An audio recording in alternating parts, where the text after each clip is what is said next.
All right. Hope you all had a really good break. Got to refresh that coffee, have some good conversations after hearing all of those accomplishments over the past 6 months. We're going to make a shift here, and we are going to start off our kind of content for this workshop with a panel on VPPs in New England. I'm really excited to have this amazing group of panelists here to discuss the essential role that VPPs have to play in the energy transition in the geography that we are currently based. And excited that we have perspectives on the panel from the policymaker realm, regulators, and utilities all up here together. So hopefully it'll be a really lively conversation. I'm going to be joined here by, as you can see with their names also right behind them, Stephen Caldwell, who's the Vice President of Utility of the Future Transformation at National Grid for New England. We have Josh Ryor, who's the Managing Director at the Office of Technical and Regulatory Authority for Connecticut at the Public Utilities Regulatory Authority. And then we have Undersecretary Judge from the Massachusetts Executive Office of Energy and Environmental Affairs. A couple of objectives for this panel this morning. The first is just to bring you all into a deeper understanding of the state of virtual power plants in New England, some of the key barriers and enablers to scaling VPPs in New England from the utility, regulatory, policy, and program perspectives that we have represented here.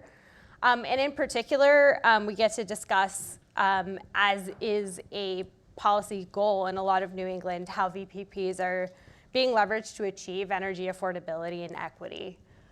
We're having this panel both because we're here in Massachusetts and it's nice to ground us in the place, but also because these states have led on market development for virtual power plants. So Connecticut, Massachusetts, New York, Rhode Island have all been leaders in this space for a while. So Massachusetts, for example, has been a real leader on deploying distributed solar and storage and also grappling with some really ambitious electrification objectives. New York and Rhode Island have really been leaders on deploying non-wire solutions to capture distribution system value. New York has also led on operationalizing the value stack that we all desire for DERs to be recognized for the multiple values that they can provide. And Connecticut is leading right now on some ambitious regulatory reform, so defining how they will implement performance-based regulation, including performance incentives to achieve objectives, including distribution system utilization, comprehensive and transparent system planning, and reliability and resilient electric system. So really excited to have this group here. Finally, it's been a tough summer in New England. I live in New York. The flooding and heat has shown us kind of the urgency of the climate challenge this summer. But we've also really started to see how VPPs might contribute. So rooftop solar, for example, during a record hour this summer comprised up to 28% of total supply. And we saw comments from ISO New England this summer sharing both its contribution to winter reliability and summer reliability. So really starting to see the value of the asset moving forward too. Before we dive into some moderated Q&A here, I'm going to give each of our panelists an opportunity for about 4 minutes to introduce themselves in a fuller way. So for each panelist, I want to hear a little bit more about yourself, your work, and how your work is supporting the development of VPPs in New England. And we can start with Steve here and roll over. Great, thanks, Lauren. Really excited to be here with everybody. Thanks to RMI for inviting me. It's nice to get out of the utility bubble for a bit and kind of be in a hotbed of innovation here at Google offices. It's also exciting to see it, but there are a bunch of Grid alumni who I'm able to catch up with who are out in the exciting VPP space, probably having more fun than I am back at the ranch at National Grid. For my next panel, I probably do need to get a headshot that's a little less friendly and approachable looking, but I'll work on that. A little bit quickly about me. So I'm Vice President of Utility Future Transformation for New England, which probably is not self-explanatory, but essentially I lead a team of people at National Grid whose job is to chart the roadmap for how we deliver on our corporate net zero ambitions across both gas and electricity. If you're not familiar with National Grid, we're an international energy company. We're called National Grid because we operate the national electric transmission grid in the UK. We also do electric distribution there. In the US, we operate in Massachusetts and New York. We serve about 20 million people in those two states for gas and electricity. One of the things I'll mention briefly in my opening remarks here to give some context for how we're interested in VPPs is actually two things, right? So in terms of the base that we're building on, my colleague Paul Wasink is here in the front, right? Paul leads our Connected Solutions program, which many of you may be familiar with, which I think it's probably safe to say, I'll say anyways, a nation-leading demand response or VPP program that's got all sorts of devices enrolled that's been going for a number of years.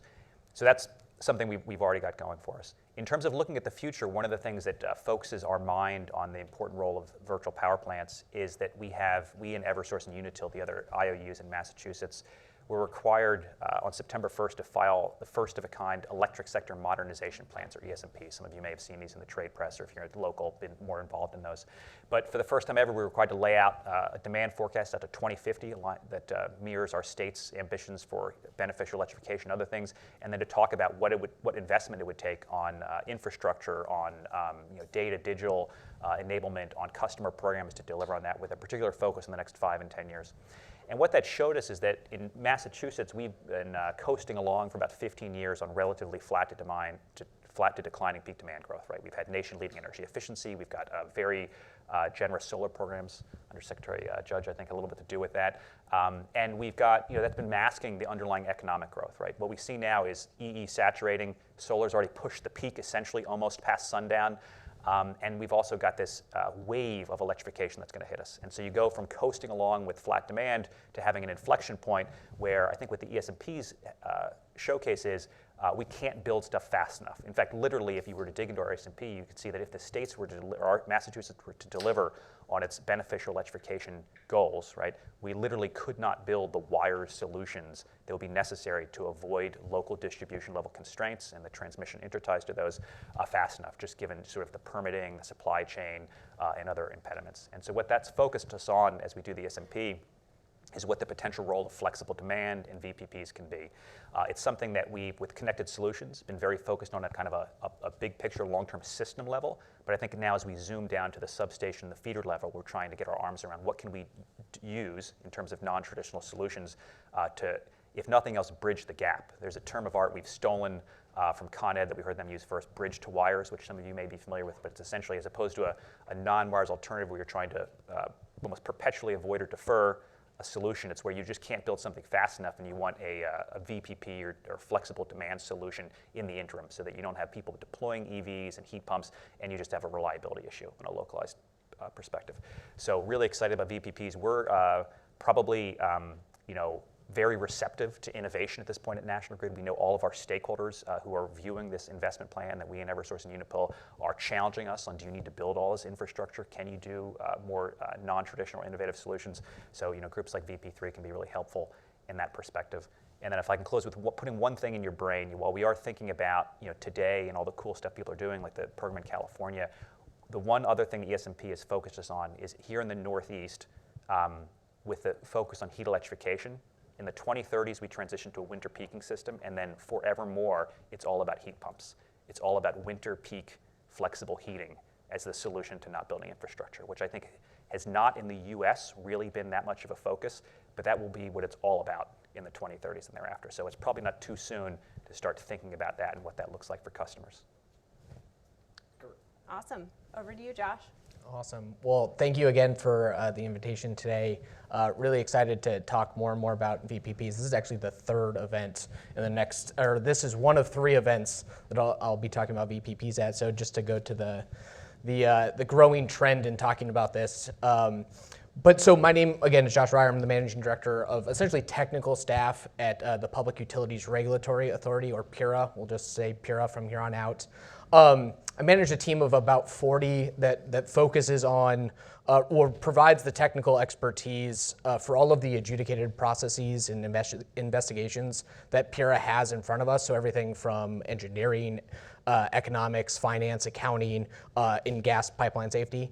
And the reason I mentioned the number of people that are involved in the team is just to point out the fact that, and the breadth of the things that we work on, to point out the fact that there's so much in front of us, and it's so helpful to have groups like this coming to Pura with tangible solutions that we can then implement to actually, address the issues that we see in front of us.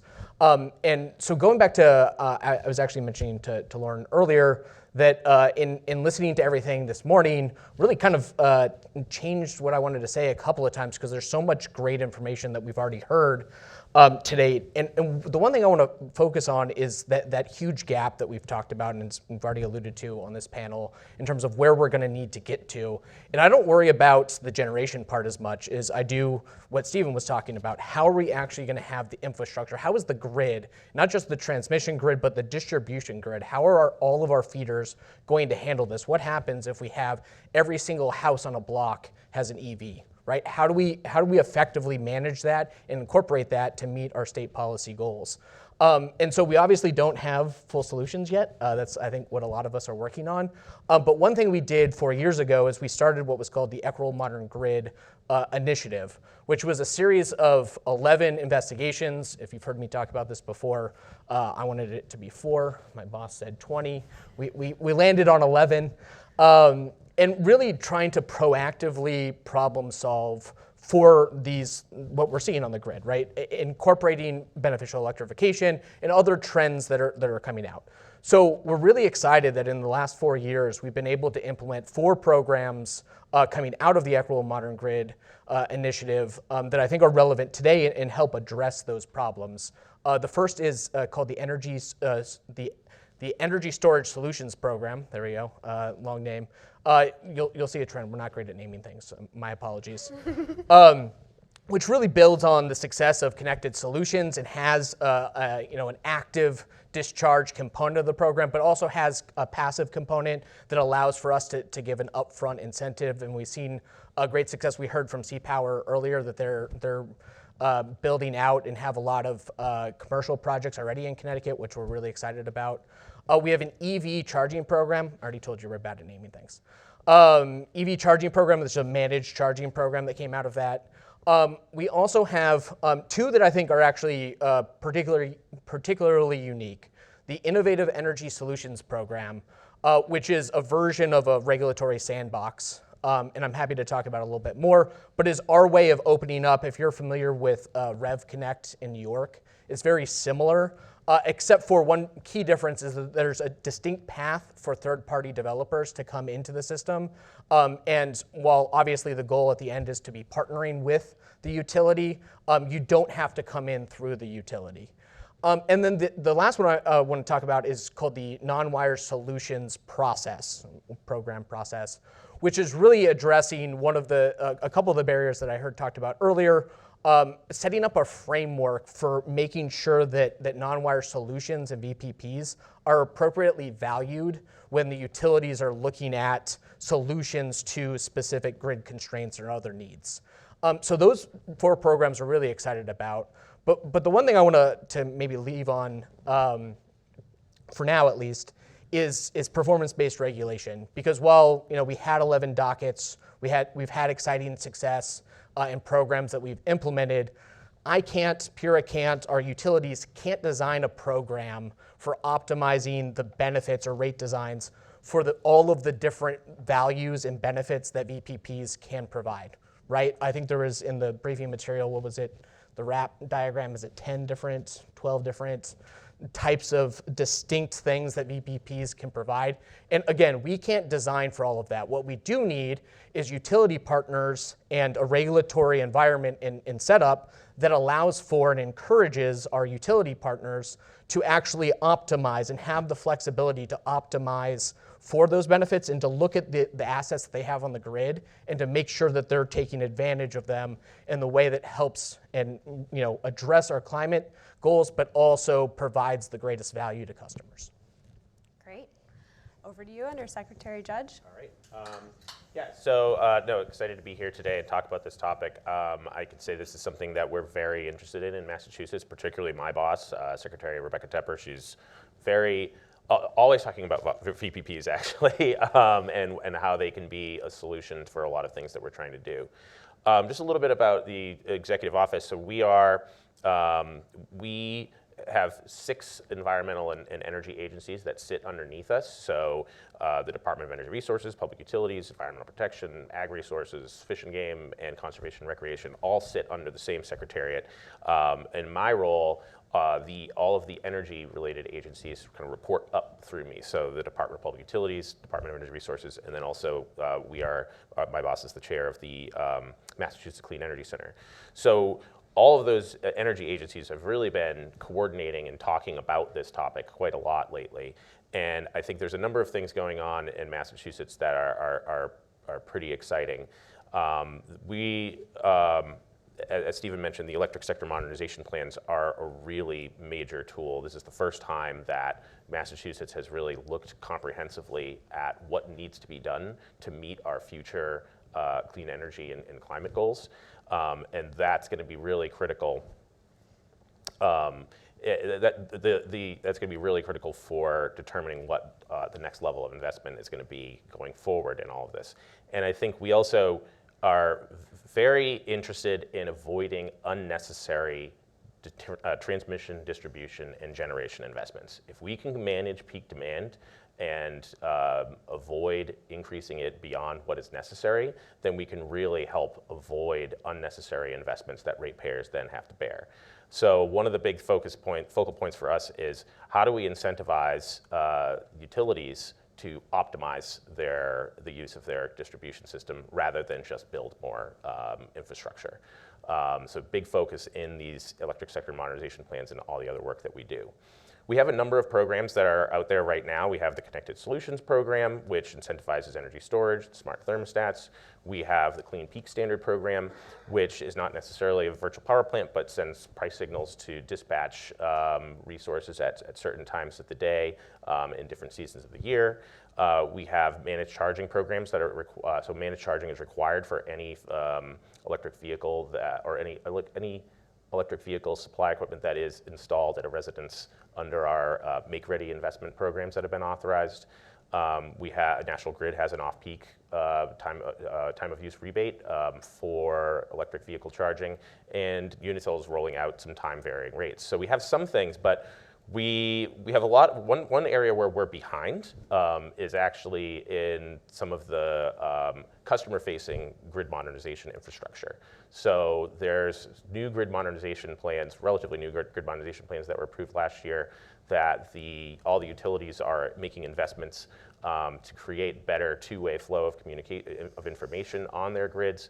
They are deploying DERMS, they're deploying communication infrastructure, and most importantly, they're also deploying advanced metering infrastructure. So by the end of this decade, we're going to have a lot more tools, and actually even sooner than that, we'll have a lot more tools to have real-time visibility onto the operation of the grid and hopefully enable a lot of more complex types of virtual power plants and be able to do more innovative things than we are today. But I think there's a lot of interest, and this is a major focal point of ours as we're making policy going forward. Awesome. Thank you all so much for those intros. I think hearing a few key things that actually, for you all's awareness, we had a very similar panel when we were in Colorado around the state of VPPs in Colorado. And a couple of things that I'm hearing are pretty distinct for this region are the focus on heat pumps. Hearing you say it's all about the heat pumps from here on out. Starting in a decade, roughly. Starting in a decade. We're going to hopefully move that up. We can start sooner. A little bit. Hearing that one of the biggest things on all three of your minds is the distribution system and what we can do to help manage the distribution system challenge moving forward. And then just a lot of movement on planning, both getting the long-term picture of what this resource can provide and the costs and the benefits, and starting to deploy that in really powerful frameworks around regulation, around trying to assess non-wire solutions, and on trying to create the right utility incentives to deploy. So first I want to talk a little bit more about some of those enablers, and kind of the broad question for all three of you here is, what are some of those enablers that have really been able to help you lay the foundation for VPPs in these states? I'm going to start in the middle with you, Josh, and I'm curious to hear a little bit more about the Innovative Energy Solutions program in particular. I'm wondering if you can tell us a little bit more about the concept of a regulatory sandbox and how some of that funding for innovation coupled with that can help grow the market for VPPs. Yeah, absolutely. So the idea behind the IES program or regulatory sandboxes in general is really to create a safe space for regulators, or for the utilities rather, to be able to test parameters, to try new things out. And actually probably the one that's closest to the academic definition of a regulatory sandbox is a program that's actually in Vermont, where the commission up there essentially said anything under a certain amount of money spent on this specific topic, you can spend, and you need to report back to us. Ours isn't quite, I like to call ours closer to a community garden. There's specific plots, we provide resources, we make the connections, but there's a little bit more oversight than that. But what we're really excited about, and actually the theme for this year was flexible demand. And so we're really excited about the opportunity for new ideas. I think, and Stephen will correct me if I'm wrong, but I think the utilities really are used to, they have their teams, they're used to doing things in a certain way often. I think a lot of them are open to and thinking about more and more how they can integrate new ideas. But certainly we're not, in Connecticut, I think us as the regulator and the utilities in Connecticut know that we don't have all of the solutions, right? And we can't possibly, we're talking about electrifying or decarbonizing building heat. I have no idea how we're actually going to do that effectively and meet all of these other objectives, right? So really the IES program is an acknowledgement that we don't have all of the solutions currently, and even if we do have a solution for it, we might not have the most cost-effective solution currently. So every year there'll be a cycle, and actually it might occur more frequently or less frequently than that, but currently it's set up for every year. There'll be a new theme, and the utilities will provide a grid assessment or a grid needs map that says, hey, this is what we think we need on the grid. We don't have a solution for currently. We'll then put out a solicitation for proposals. And really, we're trying to lower the barriers to entry for folks that are not familiar with the regulatory process, because it can be draconian and certainly complexing at times. So the concept proposals are very basic. There's an initial screening, and then there's an advisory council that then invites others, to provide a more detailed proposal. At that point, then it'll come to the commission, it'll come before us, and we'll approve things to be funded. And then you'll be given a discrete amount of time to pilot, and you have to demonstrate that you will be able to provide benefits to ratepayers at scale. This is a solution that's not a niche market thing. This is something that really, if we scale it, we can provide meaningful benefits equitably to ratepayers.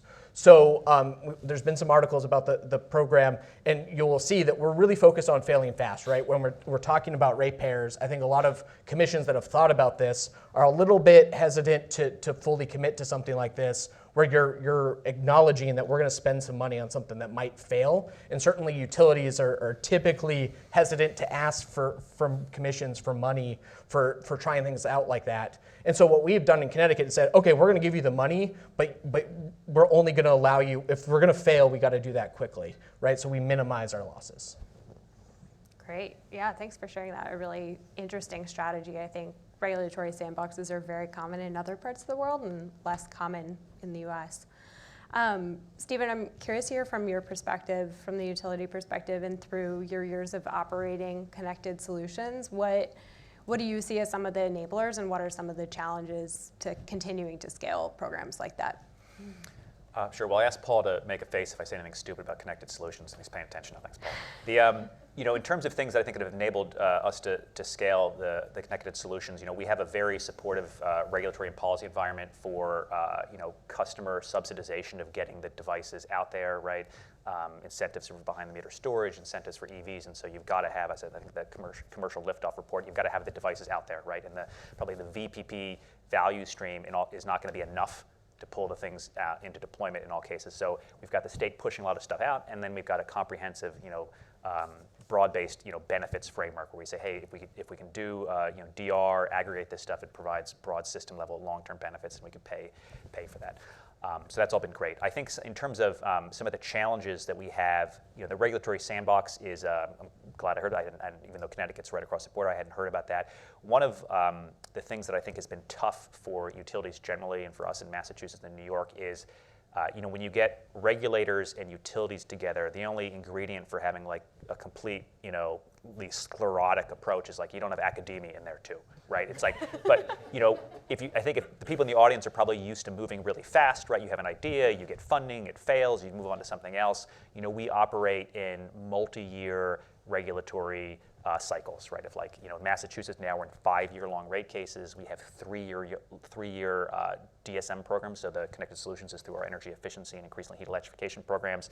Our ESMPs are going to be 5 years. We also have kind of a fragmented landscape where you do a grid mod and AMI filing, do an EE filing, do an EV charging filing. I think one of the things that the state's trying to do with the ESMP is like these things are all related. Bring them together. I think what the nut we still haven't cracked is how do you bring some of that like Silicon Valley type innovation pace and agility into the utility space, right? So you can't have, we're not going to address the net zero challenges we have if it's a game of playing Mother May I. It's like, hey, I have a proposal. All right, well let's go through a quasi-judicial, fully litigated proceeding for 11 months where everybody asks questions. Only 11 months? Sometimes, right? Where because the historical is like make sure that not a cent of customer money is imprudently spent, which is great, right? But the pace is calls for something different. And I don't know that we know the answer, but things like regulatory sandboxes where we can just move faster, have more discretion with oversight to say, try something else, scale it as fast as you can because 2030, 2040, 2050 will be here really quickly. Yeah, absolutely. Theme here around draconian regulatory process and the pace of that process, which. And if I could just add, this is not to poor mouth our regulators at all, right? It's because even in the utility, right, we are very conservative. We have a way of doing things. We're open to new stuff, but it's the time scale of our internal change, right, is not up to the task either, right? So it's that partnership that we need to have where like everybody just realizes we need to move faster. Yeah, absolutely, and really kind of underscored by the urgency at the moment that we're in.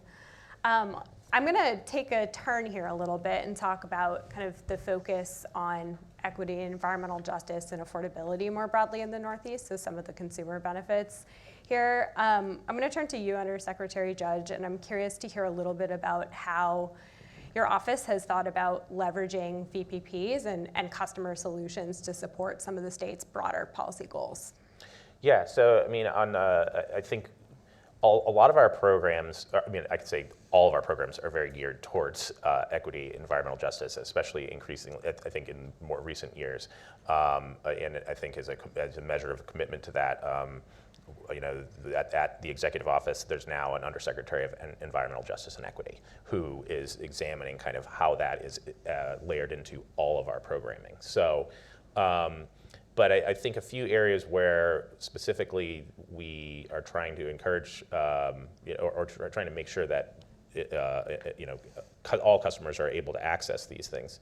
In our energy efficiency programs, most of the energy efficiency measures are free for qualifying low-income customers. So it's just they're given away for free. We have. Also, just recently we launched an adder for electric vehicle rebates. So low-income customers, there's an additional adder for them. I think that might even need to be increased beyond what it is right now, but there's an effort there. All of our solar programs have low-income adders, and I think we're working to try to refine those and make those better. We are applying for a $250 million federal grant for the Solar for All program that is geared specifically to deploying solar and storage and delivering benefits into low-income communities. So these aren't necessarily, they're not necessarily requiring participation in a VPP per se for some of these customers, but at least allowing them to access the technologies that would enable them. I think that's a big thing that we have going for us is we have a lot of this stuff deployed and we have very robust programs to help customers access this. I think where we're missing and where some of the barriers are is in the actual execution of some of the details. And as I was mentioning before, we are behind other jurisdictions in deploying AMI and some of the grid mod investments that we have that are necessary to really make some of these assets more dispatchable and responsive to price signals. And so some of the incentives we have are a little bit of a kind of a blunt tool, and I think they've been effective in some way, but we could make them better. But on the equity side, we are really trying to make sure that all customers have access to this, and that we make it easy for these customers to access these technologies and programs. Awesome. Yeah, I think that was a great overview of some of the policy tools, particularly on the DER deployment imperative that Jen laid out earlier. I think transitioning to that second imperative around kind of enrollment, I'm curious to hear a little bit more from your perspective, Steve, on what's worked well for you in terms of customer engagement in VPPs. Sure. So I'll actually maybe flip the question around and talk a little bit about some of the harder lessons learned we have, right? So again, with our Connected Solutions program, we've got good success in terms of building up an asset base that I think is roughly equivalent to 2% of our peak demand for our mass electric territory. When we've tried, and this has been more of a New York thing from that part of our business, to then scale from the system level VPP to addressing some localized constraints, we've really struggled with getting resources there. I think Chris is nodding his head probably from the New York experience. We've been trying for non-wires alternatives, which was the previous sexy term for, I guess, VPPs, right? Where New York Rev was all about NWAs. We have done, I think, maybe one of them in upstate New York after a lot of trying, a lot of refinement of the benefit cost analysis to get one to pencil out. It turns out that these things, sometimes the wire solution isn't really that expensive. Sometimes when you present a contract across the table to a grid services provider that's got the term liquidated damages if you don't show up, the enthusiasm for VPPs evaporates a little bit, right?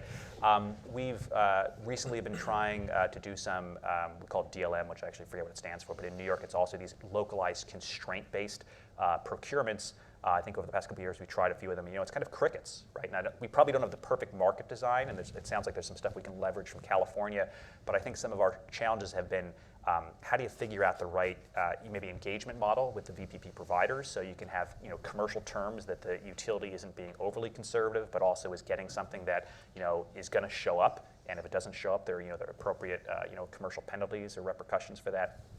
So really interested in hearing what comes out of VP3, learning. There's a question about what can utilities learn from this. I think best practice cross-pollination across states. You might be surprised how little oftentimes penetrates into the state utility and regulatory and policymaker bubbles because we're so used to just talking to each other. And so even though, for example, we operate in the UK and the US, it's often a bit of a mystery what's happening in the UK, and I more often hear about lessons learned on VPPs and flexibility services from the UK from consultants who work for us than I do from colleagues at National Grid. And so I think that's something that the industry can help with, is bring solutions to the table in terms of commercial structures, procurement mechanisms, things like that. And if something's innovative and working in another jurisdiction in the US or internationally, bring it to the kind of cross-pollinate that. Great. You'll have to find Alex over lunch. Awesome.